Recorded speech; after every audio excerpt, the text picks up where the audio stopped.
பொறியியல் கல்லூரியில் நடைபெற்ற போதைப்பொருள் இல்லாத தமிழ்நாடு விழிப்புணர்வு நிகழ்வில் கலந்து கொண்டு பேசிய மாவட்ட ஆட்சியர் பிரவீன்குமார், மாப்பிள்ள மச்சான் ஒரு தடவை ட்ரை பண்ணு என்று கூறும் நண்பர்களின் பேச்சை கேட்டு போதைக்கு அடிமையானால் போதைப் பொருளுக்காக குற்றங்களில் ஈடுபடும் நிலைக்கு தள்ளப்படுவீர்கள் என்று எச்சரித்தார். நண்பா, ஃபோர்ஸ் பண்ண மாட்டேன், கொஞ்சம் தான் ட்ரை பண்ணி பாரு, எப்படி இருக்கணும், பிடிக்குமா பிடிக்காதானே தெரிஞ்சுக்கிறதுக்கு கொஞ்சம் தான் ட்ரை பண்ணி பாரு நீ ஒருத்தன் சொல்லுவான்.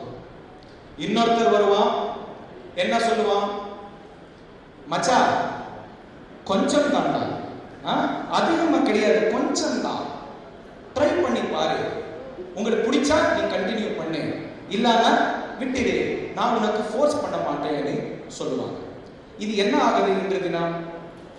ஒரு உற்சாகத்துக்காக ஒரு அடலசென்ட் ஏஜ்ல எது நல்லது எது கெட்டது அது தெரியாத ஒரு வயதுல இருக்கும் போது என்னுடைய பக்கத்தில் இருக்கிறவருடைய என்னுடைய தோழர் என்னுடைய நண்பர் சொல்ற ஒரு விஷயத்தை எடுத்து ஒரு வாட்டி ட்ரை பண்ணலாமே என்று தொடங்கி இன்று தினம் நிறைய வயசுல இருக்கக்கூடிய மாணவ மாணவியர்கள் போதை பொருட்களுக்கு அடியாளாக சமூகத்துல ஒரு தனிப்பட்ட முறையில வாழ்ந்துட்டு வந்துட்டு இருக்கிற விஷயம் நம்முடைய காவல் கண்காணிப்பாளர்கள் சொன்னாங்க.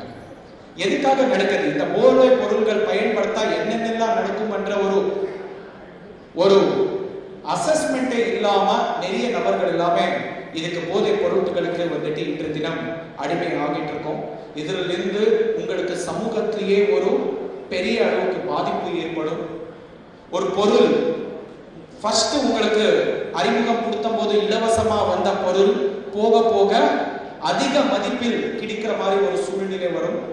அந்த மதிப்பு கொடுக்கிறதுக்காக திருடு பண்றதோ இல்ல சமூகத்துக்கு எதிராக வேலை செய்யறதுல நீங்கள் ஈடுபடுவீர்கள்.